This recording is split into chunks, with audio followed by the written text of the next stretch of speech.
Since I started doing these shorter videos, there's been one topic that seems to be recurring very frequently, and that would be game projects getting cancelled. But today's example is a little different because I don't think anybody saw this coming. If you haven't already heard, Final Fantasy XV, which came out back in 2016, had a slew of DLCs since then, was slated to have 4 new releases over the course of 2019. They had announced this earlier in the year, and there was supposed to be a special pre-recorded video explaining what all this content would be yesterday, I believe. And to everyone's shock, they instead announced that only the first of these DLCs is going to come out. The other 3 have all been cancelled, and the reason they've been cancelled is because the game's director, Tabata, he quit within the week.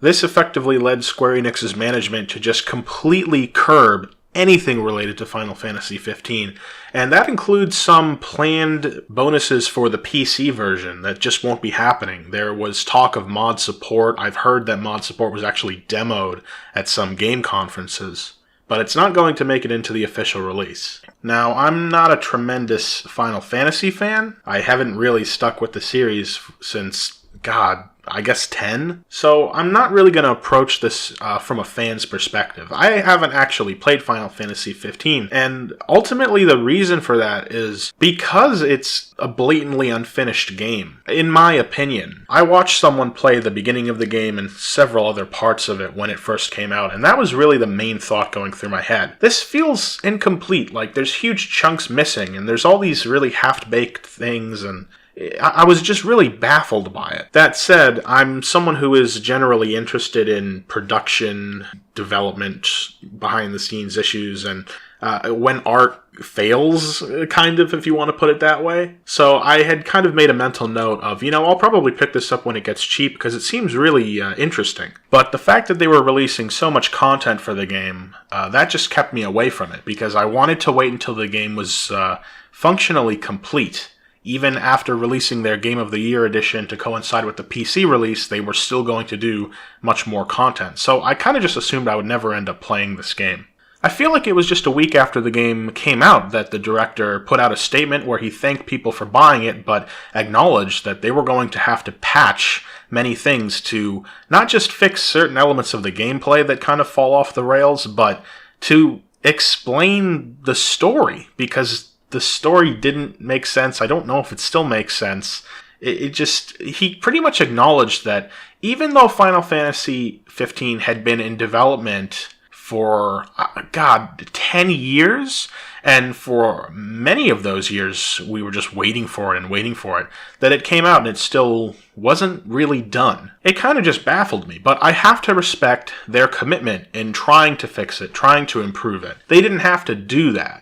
I mean, I guess they had to release the planned DLC because they were selling a season pass, but anything beyond that wasn't necessary. So I will give them credit there. But I have to wonder how successful these post-launch ventures really were. Square Enix has said that the game broke even within only a few days of being on sale, and I don't really know if that's true. I mean, I'm sure it's broken even by now, but given just how long it was in development and how much it changed over the course of that, there is probably a lot of money that was just flushed completely down the toilet, and it maybe isn't reflected by the official budgets, although I'm not sure those are even available. This is kind of something that I associate with Square Enix. It's kind of part of their reputation. Ever since at least Final Fantasy VII, they've been spending very, very large amounts of money on their projects, and they've produced some really incredible games over the years. I'm not taking away from their reputation here, but I think that they're not the most fiscally responsible, and it has cost them in the past. The company almost went out of business in the early 2000s, and a lot of people attribute this to the failure of the Final Fantasy movie, but I don't think you can pin it just on that. I think they were generally spending far too much on a lot of their projects. Even Final Fantasy IX, which was released in 2000 for the PlayStation 1, had a budget of $50 million, which was really crazy for the time. My point is that Square was in really dire straits at this time, and they had to have a change of management.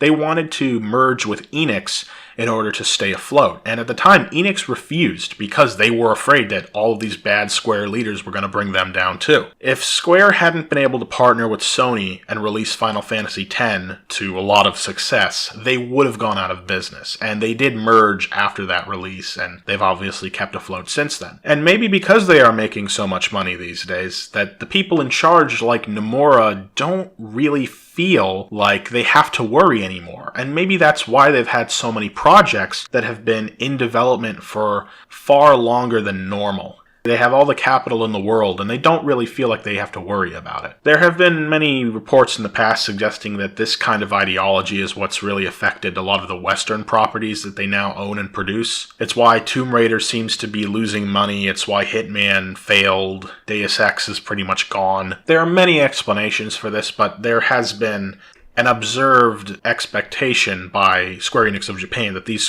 franchises are going to make a lot more money than they do, and maybe they're spending too much as a result. But what's happening with Final Fantasy XV is pretty extraordinary, because they announced all of this new content well in advance, and while they haven't charged for it, it's still very unusual to see this kind of thing cancelled. Director Tabata leaving is even more surprising because he was basically brought in to save Final Fantasy XV, and in a sense, the entire series. He spoke in an interview about how Square Enix had been infected by what he called the Final Fantasy disease, where the people who were working on the team, and also casual fans as well, just assumed that everything was going to be completely fine because, well, it's a Final Fantasy game. We're special. And when he came in and took over and saw the kind of work that was actually being done on the game, he very clearly disagreed with that, and did everything that he could to salvage the project over the years. And while I clearly don't think that Final Fantasy XV looks completely salvaged, I will give him credit. He absolutely saved it from development hell. And because he saved it from development hell, Square Enix basically rewarded him with his own studio, which was announced back in March of this year, and I'm not really sure that studio will continue to function with him gone. They have lost $33 million on that studio, and I think that's due to canceling this DLC, or possibly because whatever new project he was working on is going to be completely scrapped. That's a lot of money. You could make an entire game for $33 million, I'm sure. I think it just boggles my mind how people can be spending so much money on these projects, more than ever before, and yet, in some weird fashion or another, it ultimately isn't successful. I have to assume that's what's happened here. The Final Fantasy XV DLCs, they're all over the place if you actually look at what they are content-wise. Not to mention that they were spending money on things that I don't think any of the fans actually wanted.